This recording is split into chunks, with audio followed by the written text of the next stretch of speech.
বলে এই ফোরাত নদীর নিচ থেকে একটা স্বর্ণের পাহাড় বের হবে। এখন স্বর্ণের পাহাড় সত্যিকারের স্বর্ণের পাহাড়ও হতে পারে, অথবা স্বর্ণের খনিও হতে পারে, অথবা এখনকার যেটাকে স্বর্ণ বলি আমরা ব্ল্যাক গোল্ড অয়েলও হতে পারে। আল্লাহু আলাম, আল্লাহ ভালো জানেন, আমি এক্স্যাক্টলি বলতে পারবো না, কেউই বলতে পারবে না।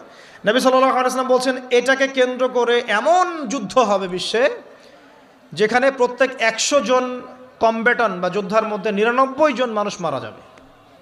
এটা কি হয়েছে এমন কোনো যুদ্ধ পৃথিবীতে?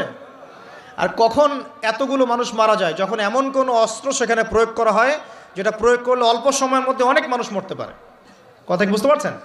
অতএব নিউক্লিয়ার যুদ্ধ সামনে হতে পারে, হতে পারে, আমি বলিনি যে হবেই।